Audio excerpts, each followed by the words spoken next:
Hey, Yo, yo, hey guys, yo. how are y'all doing today? It is the Good Rep Boys here, back again for lunch. My name is Cody. I am here with Jordan. Jordan, how are you doing today? I'm doing pretty good. It's funny that we're here for lunch, but lunch keeps getting further and further away from me than these I, lives I go. realize that every single time we say it, like you're not eating. Well, you're not eating either, but Yeah, true. yeah, like you could eat. and and, I and would. now I used to be I'd go straight from here to going and getting food. Now it's like, well, now I have to wait another hour. So just for this month. Yeah, Just for this month. just for one, which is, I mean, like it could be worse. I mean, it could be better, but could be worse. Yeah, it's really not that bad. I've said it a million times. Right now, it's not hard. It's around like 7 o'clock tonight that it's gonna start being like, why am I doing this?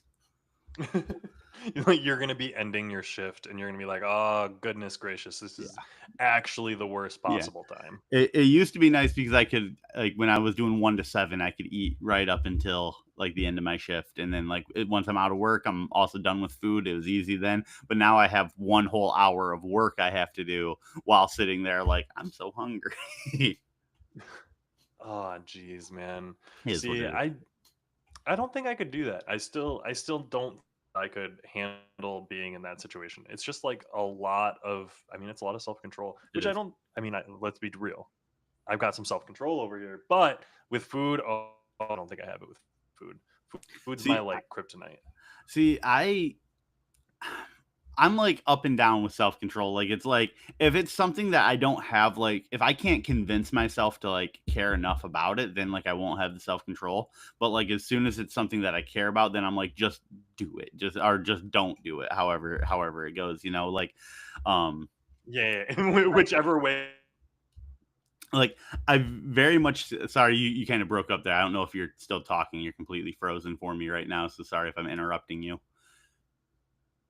So for me, it's like I've said it before, I can control when I eat a lot better than what I eat because if I'm craving something, it's like, okay, well, that is the thing I'm going to eat. And so on this diet, I chose a diet that's like, okay, this is something that I can control a little bit more. Um, but I do have like a mindset very much of like being able to just like a lot of things are just do it, and then once you do it, then it all comes much naturally or much easier. Like my cold showers, I used to be someone who and Cody's gone, so I'm going to talk about this for a little bit. We're just going to talk about my health and some of the things I've been doing. I've been doing cold showers a little bit for those who maybe don't know. And so like what I would do starting off was like I would start with a warm shower and then slowly make it cold until I got used to it. And then eventually I got used to the water being cold from the start. So now I can just turn it on cold and it's still like oh, I don't want to do this. But then like mental, I just tell myself just step in. As soon as you step in, it'll be over and you can move on with it. Um we don't have anybody in the comments right now. I don't have Cody here hearing me. I do see two people watching, so maybe that's interesting to you guys. I don't really know. Um yeah. So, while we're waiting on Cody to get back, just to kind of go over what today's episode is going to be about. Oh, and it looks like he is back. I've been over here just I, filling space, bro, just trying to fill as much space as dude, possible. I bet it was great. I It bet it was wasn't. great. It wasn't. I was just sitting here talking about cold showers, dude. You immediately were like, "Oh crap, he's gone. What do I do?" Well, My bad, guys. I like you had started to say something and then like you froze and then I started to talk and then I was like, "Oh, I hope I'm not cutting you off, but you're frozen right now." And I paused Hmm. and then you still were frozen and then I just started talking about what I was talking about, which was like we were talking about, like I was turning it to kind of like a mind over matter thing where it's like, yeah, like if you have like the mental capacity or like the ability to be like, once I start doing something I don't like, it gets easier. And like I compared Yeah, that to my cold showers where it's like I started off doing warm showers and then I would make them colder while I was in it. And now it's gotten to the point where it's just like I started off cold and I can just jump right into it cold. I don't even crank on the heat anymore. yeah. But like I still when I'm standing outside that shower, I'm like, I don't want to do this. I'm like, this is gonna suck. But then, like, as soon as I kind of get like the strength, the mental strength to be like, okay, I'm just gonna step into the shower. As soon as I do it, I'm like, this isn't that bad. I can do this. You know? Yeah, and I feel like once you've done something a couple of times, like you build up that not even necessarily a habit because what is it? Habits take a couple of weeks to form, like Yeah. 21 days or something like that. But when you first start doing something, You, you got to do it. Like yeah, and like that you first like cold shower is acclimate to probably it. the worst. Yeah, yeah, it was hard. It was like I used to like I have, a little Alexa in my don't you talk down there. I have one in my bathroom as well that I will be like, "Hey, start a timer for 45 seconds." And I do that right as soon as I turn it to cold, like before it's even like starting the cold water. Or that's what I used to do, and I would sit in it for 45 seconds, and then like I'd be like, "This is the longest 45 seconds of my life." But now it's like the entire shower is that. Now it's like it doesn't even matter once I'm in it. It's just like taking any other shower. Yeah, and I will say flat out, my partner, she takes cold showers mainly because she likes to conserve hot water and grew up super conscious of all of that. You grew up in the country, you were very conscious of that type of thing. But I am a hot shower taker. I am a lizard on the inside. You know how they have that like lizard society that runs Yeah. everything? I'm one of them, but they kicked me out because I wasn't good at it. Mhm. So I need the Where was sun. that? I Was need the that hot over at water. like the what is it? The Denver airport where they're building the lizard people fortress. They kicked you out of the Oh, airport. yeah, they kicked me out of the airport, man. It's awful. But yeah, did you get a chance to dive into the I topic of I the was literally conversation? just starting to as I was filling the space there. I hadn't actually said what the topic was. So Cody, if you Ooh, want to take it away, what are we talking about today? I really do want to take it away, actually. So, if for those of you that don't know, for those of you that are new here, for everyone who hasn't heard of Good Rep Media, we are a boutique, kind of small business marketing agency. We help small individual businesses rank better on Google Maps. Google get their Google business profiles optimized, help them with their websites, help them with a lot of their marketing on social media, Google, all that.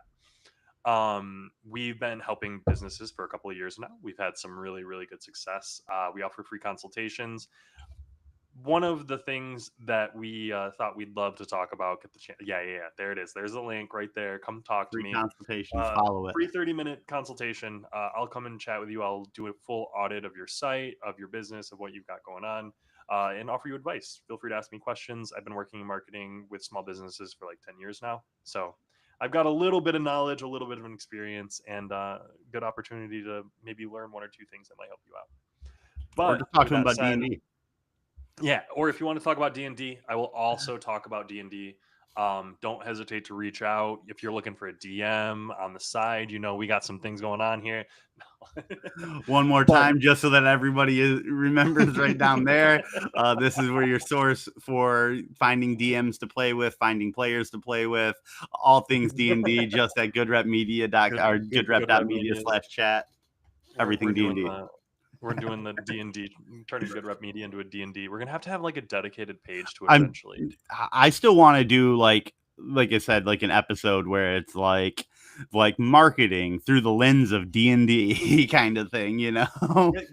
I think we could do it for sure. I mean, well, it's not even necessarily through the lens of D&D. Like we've worked and done work on D&D products and adjacent like RPG builder things. Hmm. Like so we previously worked with a writer, a freelance writer who actually did a bunch of Dungeons and Dragons like third party works. They created like their own settings, their own campaigns, source books and stuff like that.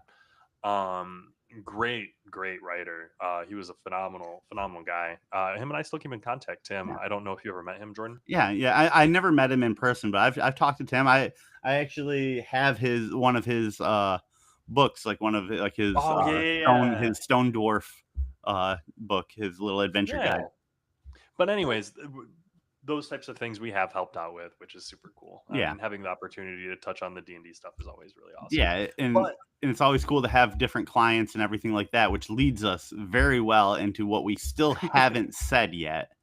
Cody, exactly, take it's it the away. segue. It's the build up. You need to like build that tension. Like, oof.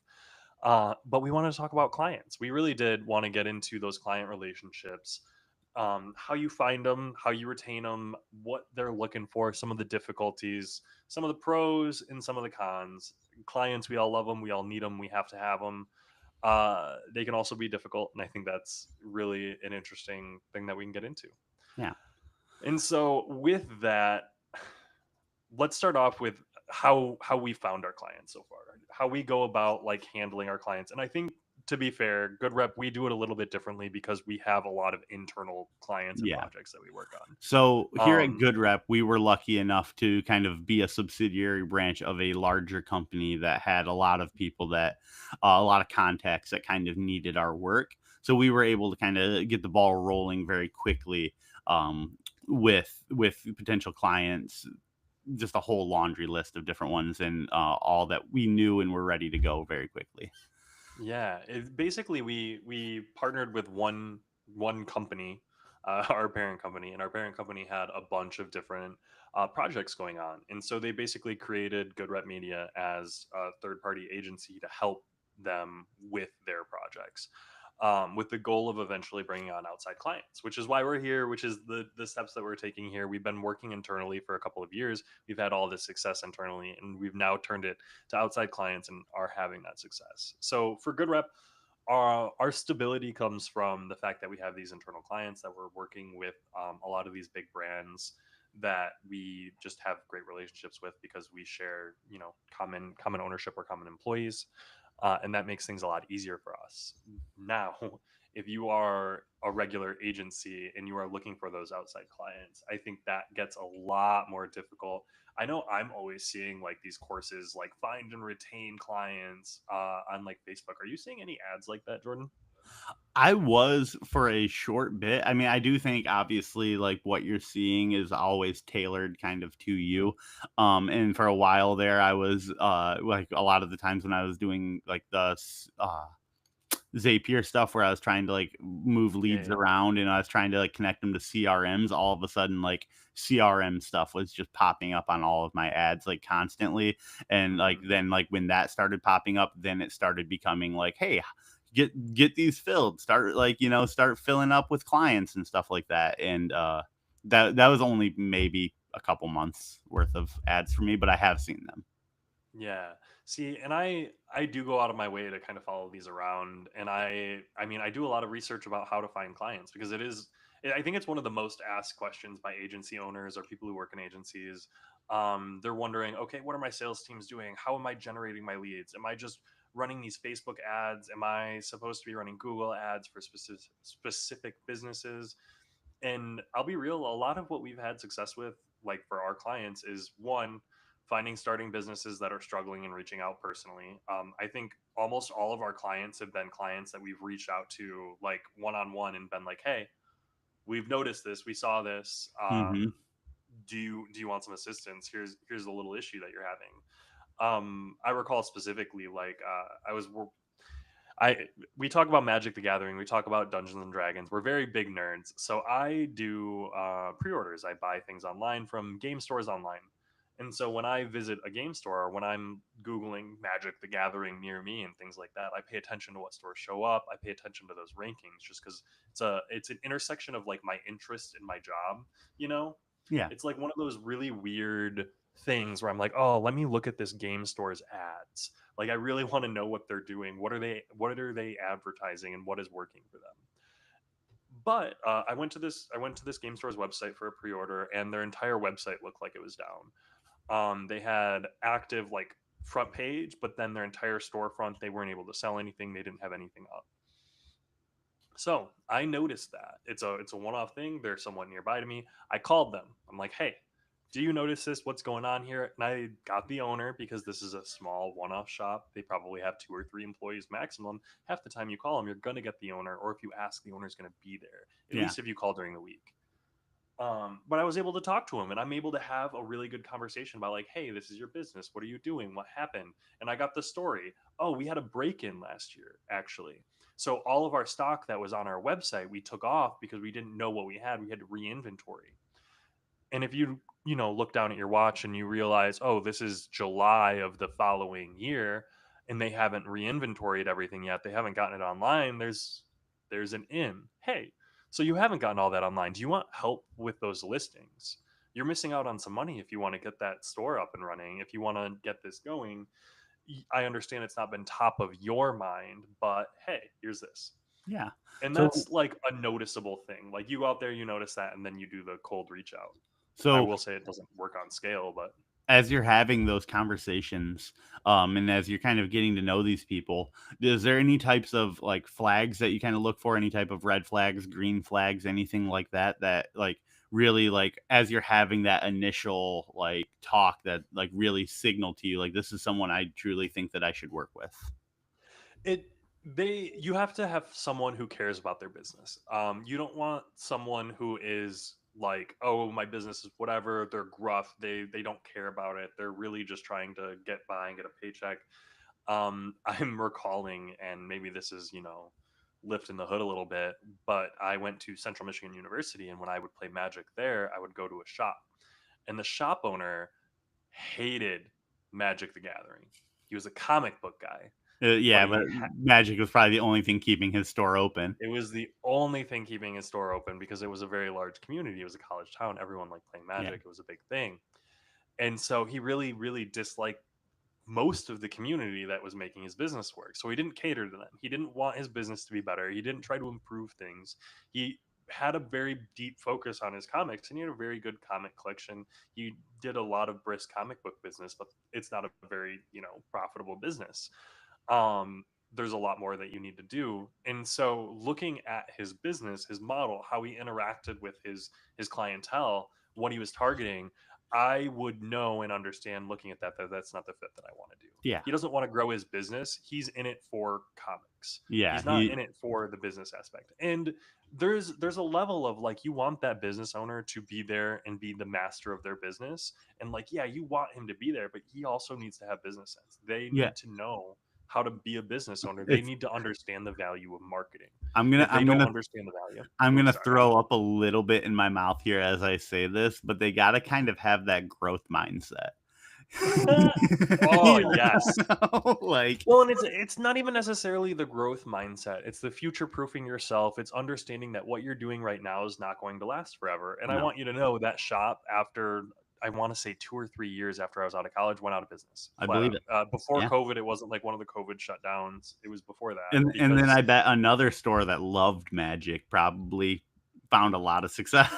oh, I bet. And the thing is, like, what we find now, especially in our area, is shops pop up all the time with people who like a specific thing, but they also fail because they only focus on Ye Pokemon and they don't cater to One Piece and Magic and yeah. Dungeons and Dragons and Warhammer 40K and Star Wars. Like, there are so many different things to cater to in that business. And you need to understand that. They need to understand their clientele. They need to know what they're making money on. So Now to maybe oh, so go ahead. that almost brings me to the next point and the next question that I was going to ask is like, do Mhm. you believe in like niche like Yeah. would you target a company that does have like a niche specialty, or do you think it's better to try and convince a company to be like, well, you may have a specialty, but we should also kind of have this safety net of other opportunities? Yeah. So I think it's really, really interesting that there are niches just in general to go down into.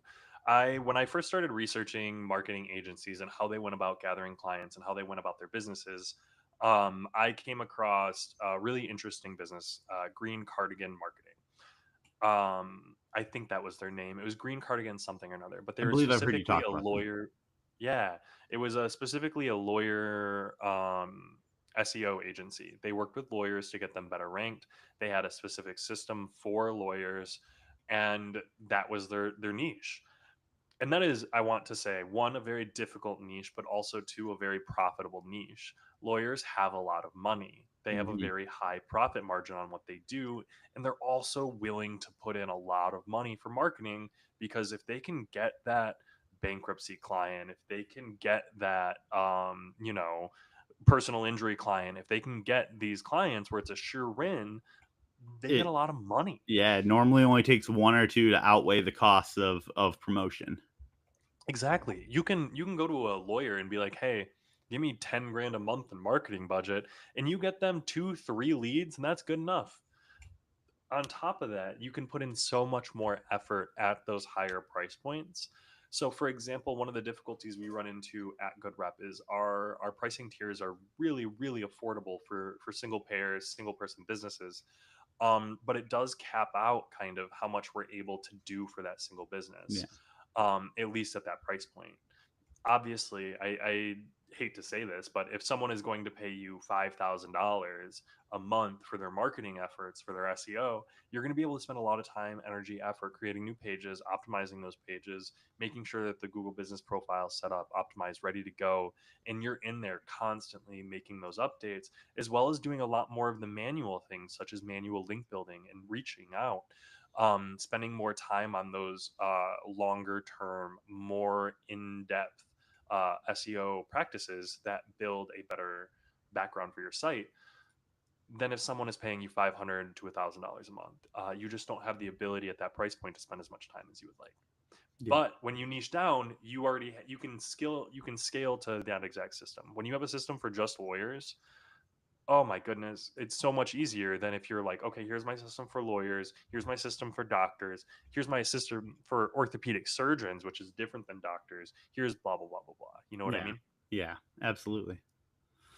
Mm. So, moving on a little bit, Cody, whenever you're vetting new potential clients or anything like that, do you kind of have like any type of checklist of things that you're looking for to really make sure that they qualify as a company that we should be working with? Ooh, I so we probably should 100% have a checklist. I don't have a for sure like, hey, here's my audit report of what I'm going to do and make sure that this works. Mainly because we're working with a lot of individual business owners right now. We're Yeah. not working with those large scale companies where we're needing to be, um, how should I put it, direct and everything written out and by the books. We're working with a single business owner who's a esthetician and wants more clients, so we're running some ads for them. It's a lot more nitty gritty on the ground. We're right there in the trenches helping our clients. We're not behind a computer screen on the other side of the world, helping them with their technical backend on the website. We're doing that too, but we're also meeting them weekly. We're also chatting with them about their actual business practices. Yeah. And I This think was that kind of sets us apart. Yeah, this was kind of a question that almost like coincided with like the red flag, green flag kind of question Yeah, because you may not have that checklist, but like you but it's do like, still have things that you're looking for or things that you're not looking for. yeah, there are some negatives that you definitely keep an eye out for, and you're going to get burned. You're going to run into owners who have like previously worked with an agency, and that agency treated them very Yeah. poorly. There are a lot of poor agencies out there, for Yeah. lack of a better Uh, word. Finding clients is almost a lot like finding an employee. We did an episode on like expanding out your team and like when is the right Yeah, time to hire and everything. One of our clients, this is funny because it's all these little things that are tied to. I was yeah, texting with one of our clients yesterday who is working on like doing some applications and bringing in some new employees at their business, and he was a little bummed out. He told me that he actually had someone apply and that they were getting ready for the interview and then they bailed out, and it kind of like hurt his feelings a little bit. He said that it mm, kind of bummed him out, and I said to him, I was like, hey, like that's going to be part of the process. Like I get being upset. You were excited about something that didn't happen, but like that's going to be part of the process. You're going to have to dig through the dirt to find the diamonds. yeah. Like, and he loved that saying. I was like, oh yeah. I was like, I don't think the You were diamonds like, actually oh, form in diamond high dirt, but five. hey, like, I mean, uh, and that's very very true. You're going to run into people who aren't going to be great for you, and I think that there's a lot that can be done to build up those relationships. But I know, like personally, you brought on one of our greatest clients. You spent a lot of time working with him one on one. How do you go about like maintaining that strong relationship? How do you go about making sure that you're so building like a there proper there's a relationship? cool dynamic to it now because like when I talked to him originally, like I always had like at first there was a different manager involved, so I was just kind of like the guy who was just there to kind of like do the work for it and let them deal with it. But I was always Mhm. there, so he got to know me. And then once he was gone, like, we continued our relationship a little bit, but things kind of dwindled out a little bit. Then once you got involved, you fill that role of like the manager again, where I get to just kind of be the human side of it. I Mhm. text him like I text my friends. I Yep. like whenever I have to talk to him, I'm like, hey man, what's up? What's going on with it? It's not like I don't like run it through like a formatting thing to make sure it's all professional. I like, yeah, I'll do typos just like, or I'll fix typos just because I don't want a bunch of typos. But like, I'm not Yeah. stressing out if I'm like, oh man, like, or like if I like curse in the text, like, fuck yeah, dude, or something like that. Like, he likes that. We get along with that. He enjoys that. So it benefits me to be able to be in a position where I can just talk to him like a friend, Mhm. not like a client, but like a someone that I know and like. Yeah, and I think we have a good dynamic set up because I so the way we generally handle our client calls is Jordan and I both hop in at least with this client. Normally I would handle calls myself, but with this particular client because Jordan brought them on, we kind of hop in there together. And I kind of like that dynamic because I get to come I in do. and be like, hey, this is the top level, this is what's going on, and I can not play it up, but I'm almost like acting like big boss. It's like, hey, this is what's up, this is what we're doing, this is functionally, we're going to do this, this is what I need from you, here's this. All right, Jordan, you can make that happen, let me know if you need anything, peace out guys. And then I can leave it to you, and I know that you guys can go back and forth, you can handle that and be like, let me get that for Cody, blah blah blah blah blah. But it also gives you the fallback of like, okay, Cody needs this, we're doing this, let me know we're doing this. And it also saves me a lot of opportunity, a lot of time, honestly, from getting in there and being that granular. I Yeah, will say with my like, other clients, I have to be that person who's in there chatting with them, yeah, because clients, I mean, more than anything else, they do want that like backup. They want the ability to chat with you. They want to have that half an hour chat on the weekly where they can bounce an idea off and talk about, hey, I want to hire 2 new employees, what do you think about that, how does that interview go, what does that process look like, just bouncing ideas off of. And being there for that, I think, is one of the things I really like about good rep. But one of the things that also maybe we do too much of because it takes up a lot of time. yeah.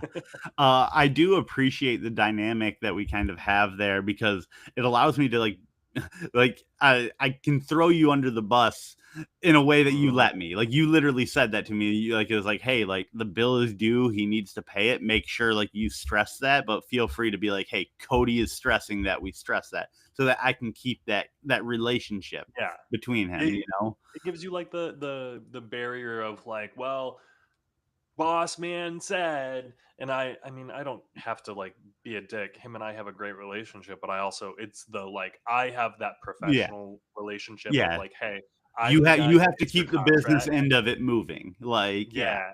Yeah, I've got the contract and the And payments and the bills and the and ads, and you've got and the, hey, let's get the design and let's get and this we going. and that is so needed because like I will do stupid little things like be on a call and be like, yeah, dude, we can bang out business cards for you, no problem. And you're like, we're gonna have to charge you for that. I will say that one got me, my dude. I know, So I know. we're Oh, Jordan. You're just so friendly, and So the thing is, I and do. the thing is with him, there's a dynamic there where it was like I felt for a long time like we were trying to Yeah. make up for mistakes done prior to us being in the position we're in now, and to Mhm. where I was like, what does it hurt for us to take 20 minutes to do it? But then it is like, yeah, we're a business, like it's something you're supposed to charge for, so we do have to charge for it, and I do get Well, that. and I it's wouldn't almost do like that a with mind. most other clients. Yeah. Well, and it is just a different way of thinking about things because we get into these client relationships and we're working with them, and we really do love our clients. We want our clients to succeed, and I think this is a really really great point because you want to build and maintain those strong relationships because as they grow, you're going to grow with them. So like, we're talking about this client, he's talking about hiring some more people on, and I know, Jordan, you're over there like, that's awesome, we're going to be able to do all this crap for them, and I'm over here like, yeah, and then we're going to charge him an extra couple $100s per employee that he has on once they get up and running so that we can manage all their stuff and get it set up. And it's a difference in mindset. It's like we're playing Growth like left brain, right mindset, brain Cody. almost. Growth mindset. I mean, quite literally like that. But it is also like, hey, I want him to be earning more money too. And when he gets those people on, they start getting filled up, and we can charge that little bit extra because his business is doing really well. Same thing with estheticians. Same thing with lawn care. We're working with a lawn care company down in Florida. We've mentioned it a few times. They want to expand. They're like, holy crap, this year has been great. They've gotten I their stats are amazing. I would love to show those off sometimes. Maybe I'll put something together so that we can show those off. But they're looking at expanding. They're looking at a new marketing budget, new management budget. That's us that we're able Yeah, to help up and grow and expand with them. And it's really, really great opportunities if you maintain those good relationships.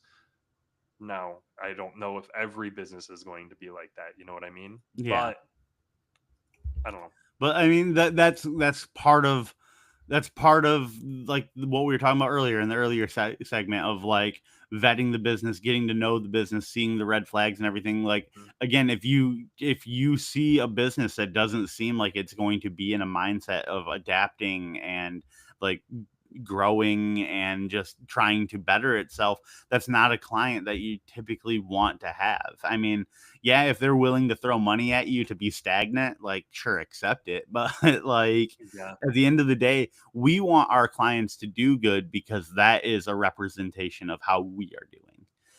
yeah, And so like we don't want to be with a company that is like, hey, we're just gonna pay you money to like not look any better than we already do. Like that's cool. It's a little bit of income and sure, but like at the end of the day, is it worth the look that it gives your company? I don't know. yeah. There's a lot that goes into it, and I want to say working with clients has been nothing but great. I love it, but there are some negatives. I mean, Nothing some but great. clients, Yeah. Yeah, there we go. It can't be nothing but great and some negatives, Cody. yeah, exactly. Those don't work. The negatives though are, I would say, they have a lot to do with the small business owners themselves not wanting to promote themselves. So, They want to promote a brand instead of their image, and that's fair. yes. So, whenever you have a client, a lot of times like client work is like almost like contracting kind of like you have like it's like you have a boss that's not really your boss. Like at the end of the day, Mhm, you have to do what they want you to do. And sometimes what they want you to do is very much against what you think you should be doing. And no mhm. matter how much you tell them that, sometimes you'll have a situation where they're like, this is just how I want it. And Yeah, then you just got to do it. And that can be painful. Um, yeah. I do find one way that you really can help with that is keeping a constant communication with them. Every week, we have a client that we speak with every single Monday for an hour or about an hour every Monday, sometimes less. Um, where we can sit there and be like, hey, this is what we're doing. Again, we just want to stress that, like, this is the effect that what we're doing is having, or like maybe it's not sending the same message.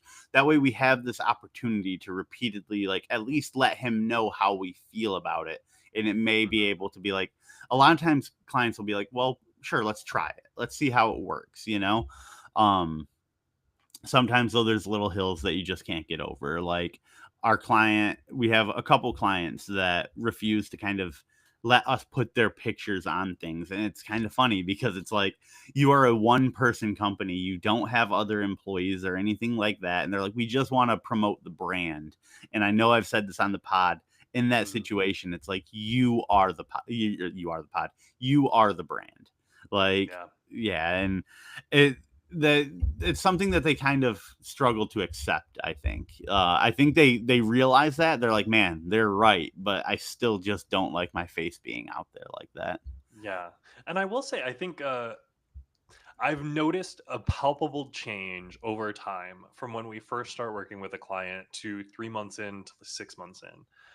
Because when they start seeing the turnaround, when they start seeing more clients and they're like, wait, wait, wait. I like, for example, with our massage therapist client, 3 months in and we're like, yo, so this is where we're at. And he's like, oh, things are going well, and now we're 6 months in and it was a growth curve like that, and he's doing really Yeah. well now. And that's why and he's like, I now it's want to like, "You expand. guys know what you're Yeah. doing. You guys just do what you gotta do and let me know." Yeah. He's got some choices. He has some ideas. We run stuff by him. But at this point, he is very much like, so I want to hire new people. How should I go about it? And we're like, hey, so like do this. You're good. Like you said, Jordan, you're in there chatting with them and like Mhm. maintaining that relationship. And the thing is that will segue into more money for us. Yeah. Now, is it a big time commitment up front? Yes. And I think that is one thing, I think that's something we got to touch on a little bit. As a marketing agency, a lot of our work is front loaded. Um, Yes. for example, if we are bringing on a brand new client, uh, optimizing their Google business profile, making sure their citations and their listings are all set up, making sure that their website is optimized, going through all the technical and on page stuff that we can do. It's a lot of work. It is a solid period of time that we work on that, and then we periodically go through and we update over the following months. We make sure we're constantly refreshing content. We're adding and subtracting services, specials. We're doing all of the monthly events for a small business like that. But that front loaded work is a majority of what we've got. And so that's where agencies end up, is a lot of that work front loaded. You want those longer contracts. You want to be able to land a 6 month or a year long contract at a certain rate, because like we've done for our clients, that first month or 3 months of work is probably, 2 3 times that actual first 3 months worth of budget. And that's why you want a 6 month or a year long contract, so you can continue to make those dividends on that back half. Yes. Yeah.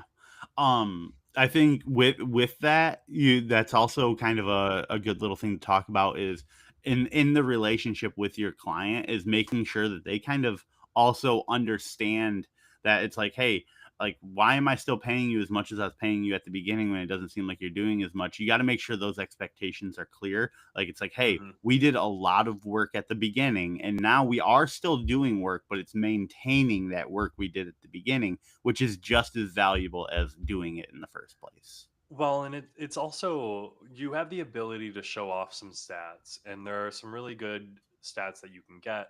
The issue comes when your clients don't understand stats, or you need to explain the stats to them, and you need to be able to calmly and clearly explain stats, what graphs mean to them, and what that translates to in actual customers. And this is where the personal aspect is. Like, if you're a salesman, you're a client success manager, you're an account manager, your interaction with your client and being able to communicate the value proposition of what you're doing is extremely important. Yeah. Oh, No. excuse me. Ooh, got the little burps over there. uh, Water. I'm quitting soda, or mostly quitting soda, and I'm still, working it out of my system. I feel like Yeah. it's been about a week now. I had a Sprite yesterday, which was like the first soda that I've had. Like I Oh, drink that's not bad. Celsius's, but like I I don't think that's worse than soda, but go ahead. I I don't. But actually, like once I started doing the research into them, um I but guess I don't yeah, know anything about them, but yeah, like way less sugar, way less calories, just a lot of things in them, but not nice. the pitch I'm here to make. I don't even remember. I was just going Not. off. I think I was just going off what you said about, like, yeah, like I haven't had a soda other than that Sprite, which I only had that because I had to go like wait in my mate or like my apartment office, and they had like a mini fridge there, and I was like, I'm gonna grab a water. Opened it up, there was only Sprite, and I was like, I guess I'll have the Sprite. I grabbed that, Yeah. but yeah, I've been pretty So off soda myself. yeah, I will say Sprite is absolutely delicious. I love me Virgin Shirley Temple over here. Just some Sprite and some grenadine. Oof. I big fan. Ooh, I got Sarah in the chat. If I do drink soda, it's a Sprite. Exactly. And Sprite's a good one, man. But Yeah. also, She said she opts for a lemonade more often. I went to KFC yesterday for like the first time in a long time. And I was just trying to get something I haven't had in a while. And mhm, like they had like their like little bowl fill up meal. And I was like, well, I don't really like to do a meal because like whatever, I don't want to drink. And I was like, this lemonade sounds interesting. They had like a lemonade that's got like a cream in it. Oh, it was so good. It was so good. I was like, "This can't be good for me at all," but no, God, no. Oh, no, no, no, no. I probably will worse than say, getting a soda. It was probably worse than getting a soda. Eric in the chat, grenadine makes everything fancy. It Oh, it does. does. It does. Nothing makes you feel fancy. You pour a fizzy drink and then you're like, let me just top this off and stir it up with my little stir stick. Oh, even if you got like one of those long, thin spoons. Ooh. I put it in a little cocktail shaker. Right. I had the thought, dude. So I'm sitting here. For everyone out there, we've talked about this. 2025 is the year of getting healthier, doing a little bit better with your health. I've quit alcohol, but I've got like shakers and like shot glasses that are just kind of sitting around, and I'm like, I almost want to like store them, like get them out of my eyesight so they're not sitting around, you So know? so I've never drank alcohol. We know this. I Yeah. do still have some shot glasses, and I don't know why I have them. It's just you just always end up with some shot glasses, and like I low key will use them when I'm trying to like because like I'm someone who like if I have like if I get like chocolate milk or something like that, I'm someone who will like just drink it until it's gone, and like it's like. Oh, here, I'm gonna limit myself. I pour little shots of chocolate milk and like do that and put it away and be like, that's all I get to have.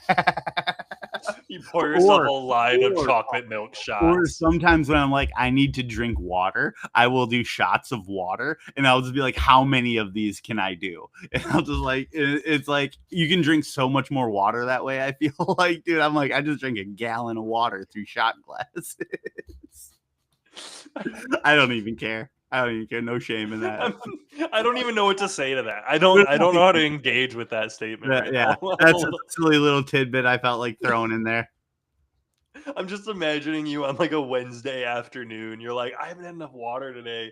You go in, you like line up 7 shot glasses and you pour some water in No, all of them. it'll be one shot glass and I'll do it and I'll have like the faucet on and just like Why don't you use a cup?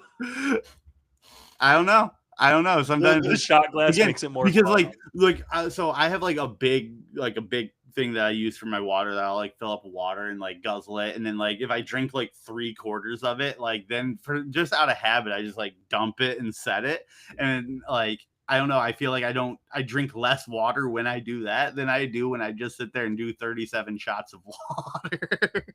Do you carry a water bottle?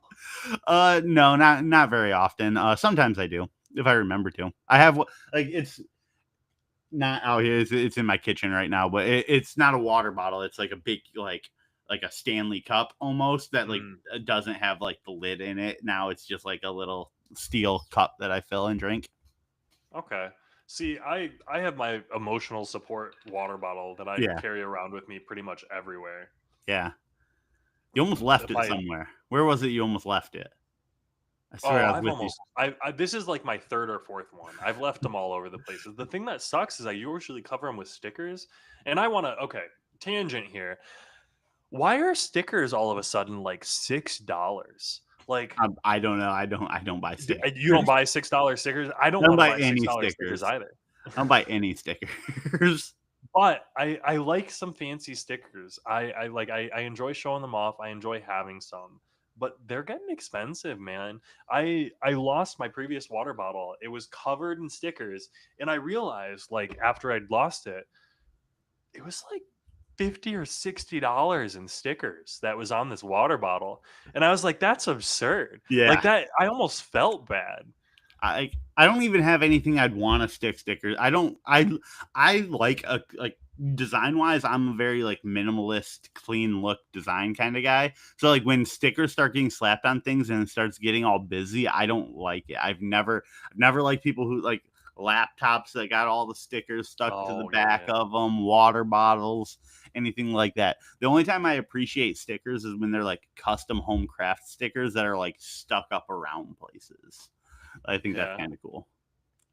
I do like whenever I do get stickers, it's always from an individual.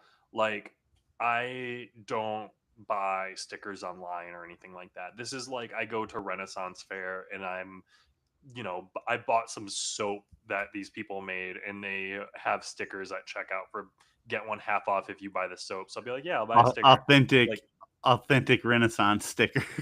yeah, exactly. Authentic medieval times Renaissance fair stickers. That's what I go for. The only stickers I would put on my things.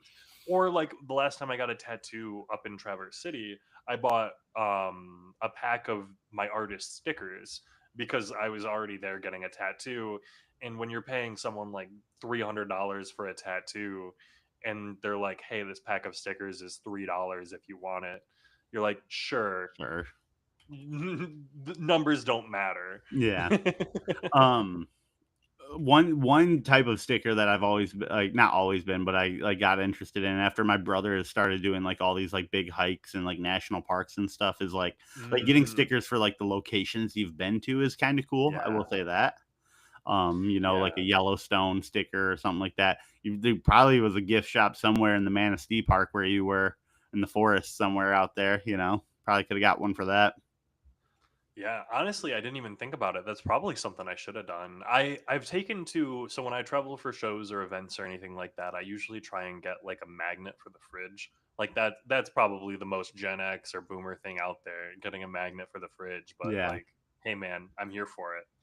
But stickers are probably one of those things I would get to. I do really like the like national forest or like national park service stickers that go on the because they're branded. What's the branded water bottle? It's they've got like a specific one that's managed by the parks, I don't but know. Is it like a hydro I do flask or know something? I don't know. maybe for water bottles and outdoorsy stuff. Yeah. And as someone who just started backpacking this past weekend, I went on my first ever backpacking trip. Carried a 50-pound pack on my bag for 3 days of camping out Call by it a Lake ruck. Michigan. What? Call it a ruck. Rucksack. Yeah. Yeah. I don't know any of the terminology. We're talking about Dungeons and Dragons and Magic the Gathering most of the time. This backpacking thing is new to me, but I did it. I almost died, and I couldn't feel my legs for the second half of the walk. But hey, we I got there. remember I remember doing mine a few years back and being like ready to die at the end of it. Yeah.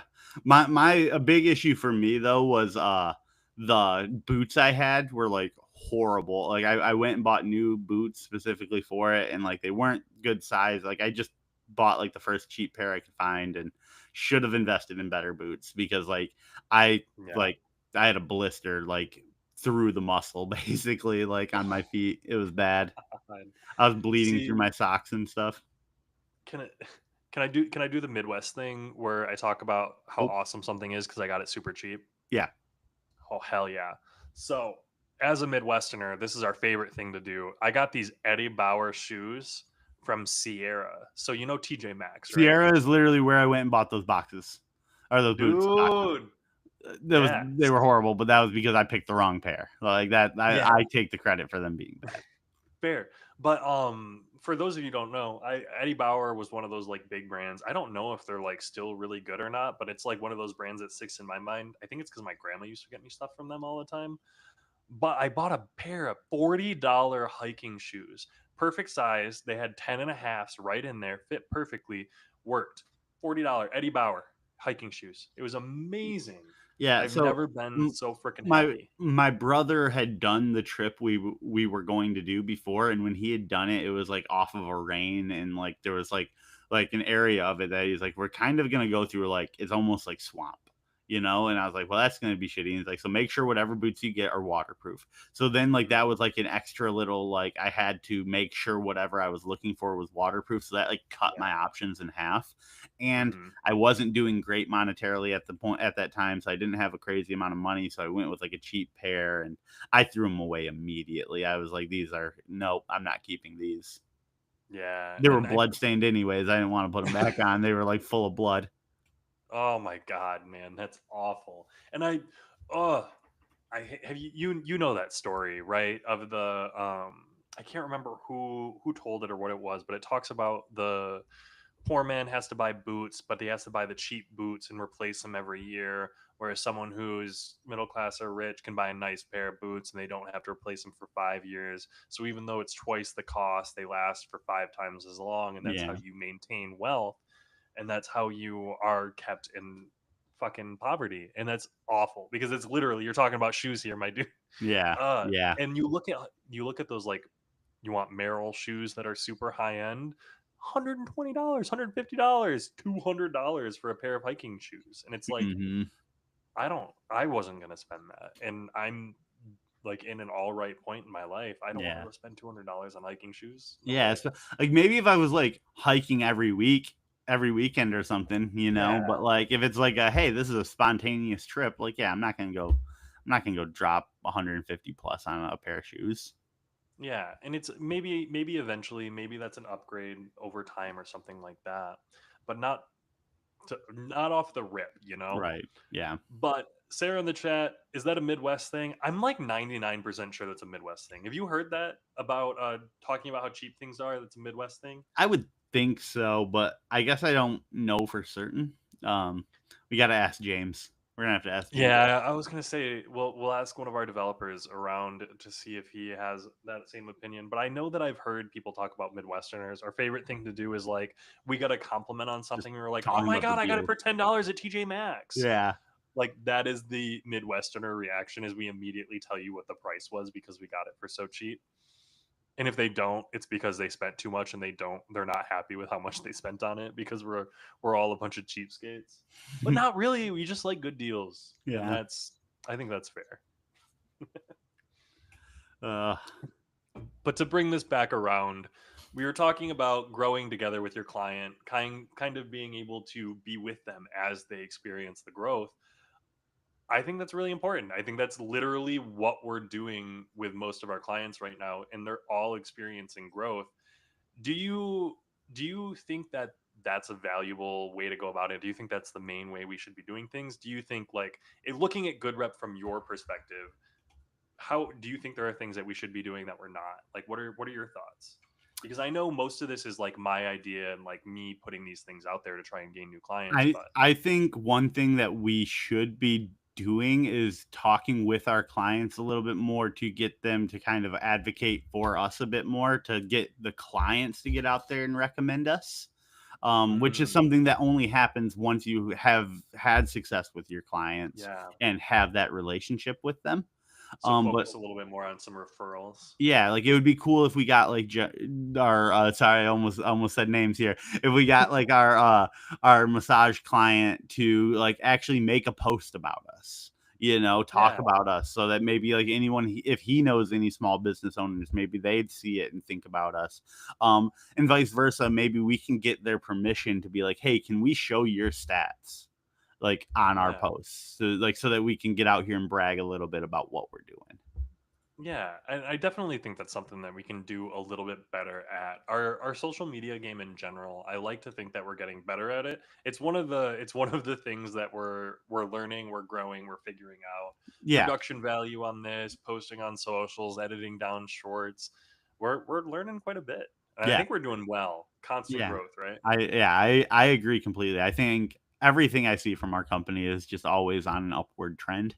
Um, it's funny, like, we started out as, like, people, like, it was a bunch of people who had, like, understandings of what each of our roles were, but we weren't, like, masters of it, and we're still not, but we're learning that as we go. And I think everybody in our team shares in, like, a little bit of excitement for learning those things that they have to know about marketing and Yeah. an agency.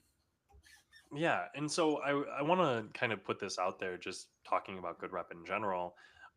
We brought up niches, not nurses, Nurses. niches earlier, and niching down into specifics. And it's something we've talked about with good rep for a little while, mainly because we've had so much success with the lawn care company. They're expanding, and it's like, hey, maybe we should focus on lawn care companies because we can really move the needle with them. We know how it works.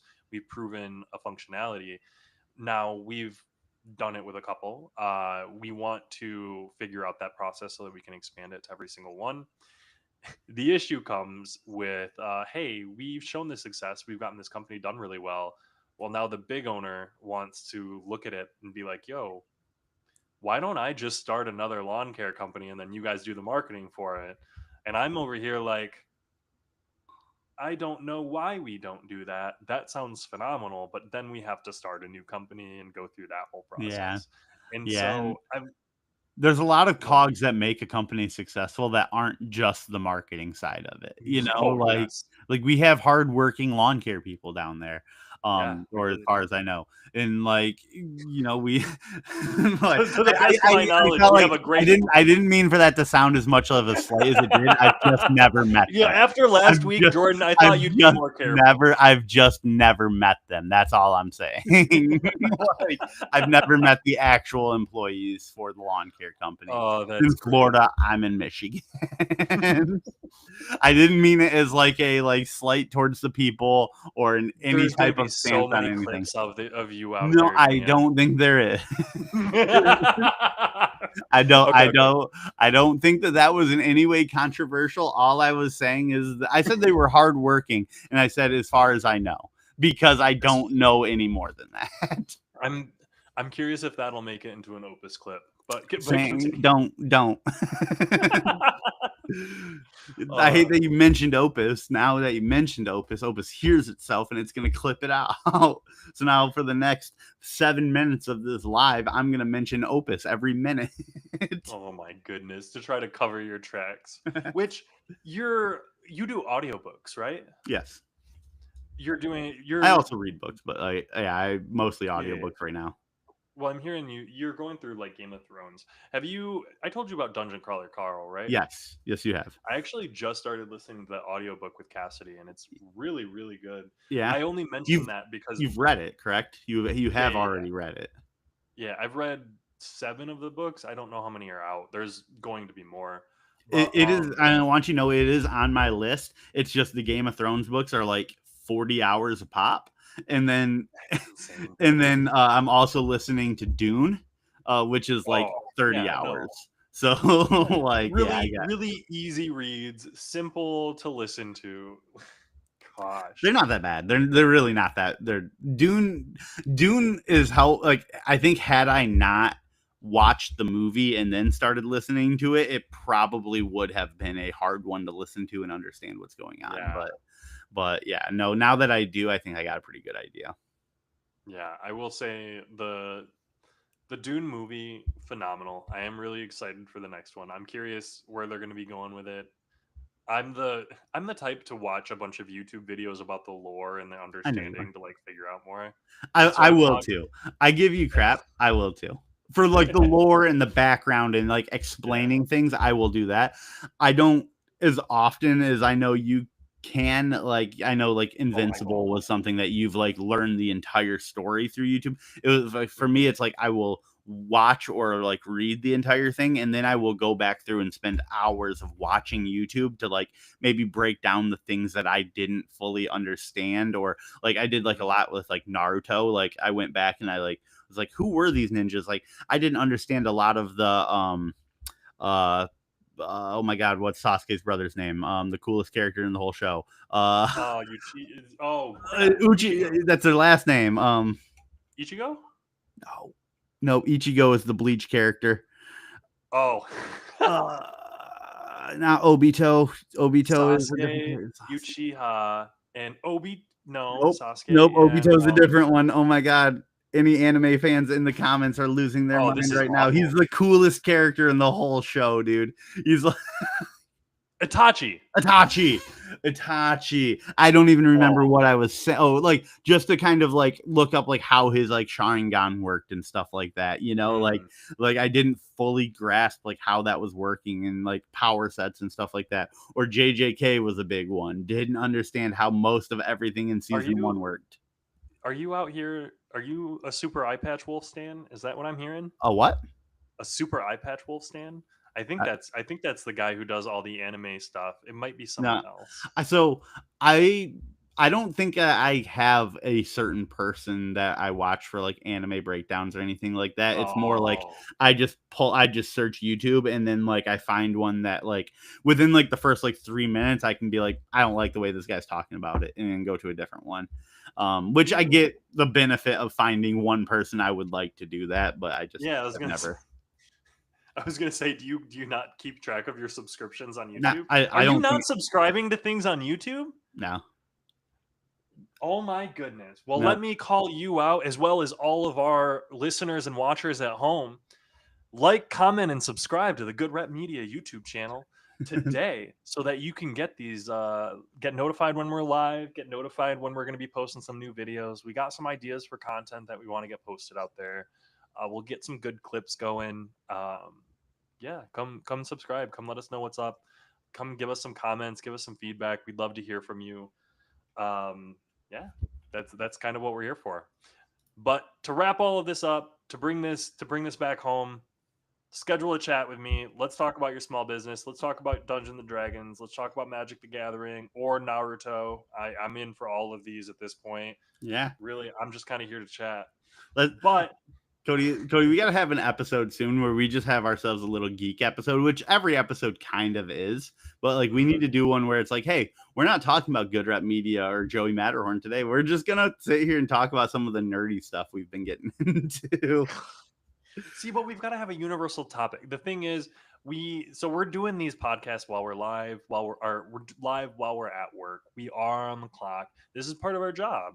Part of our job is bringing this content to you, trying to be entertaining, trying to get this content out there, get this channel kind of running, and also provide some insight into how we run things, how we operate here at Good Rep Media. We plan on kind of sharing these with our clients, and like we said, all chat, growing along with them. We're trying to be transparent, honest, and blunt with you about what we do, how we do it, and why it works. And I think that's something that a lot of agencies try to hide behind smoke and mirrors. They try not to let you know exactly how they're operating or what they're doing.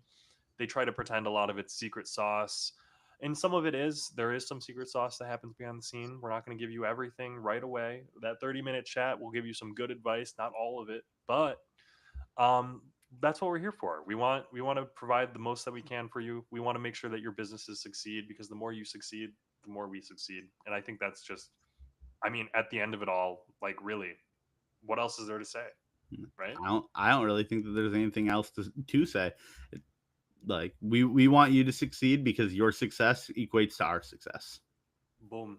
Boom. End all be all. Mic drop. That's been Jordan Cody here with Lunch with the Good Rep Boys. How Thanks loud so was much for that? joining us. What? How loud was that? I just dropped my mic like Oh, did 3 you? inches onto the I actually didn't hear it. table. Oh, okay, cool. All Hopefully right. that wasn't loud. If that hurt your ears, we're sorry. Jordan's gonna have a few clipable moments here. Trust me, he's gonna have some haterade out there. I'm waiting for like the edit of all of your clips together of The all just the supercut, absurd thing, the the super the Jordan asshole supercut. cut that's coming. December 2025. Keep an eye out for Jordan asshole supercut. Coming to a YouTube channel near you. But thanks so much, guys. It's been a pleasure. Peace out, and we'll see Peace you next out. week.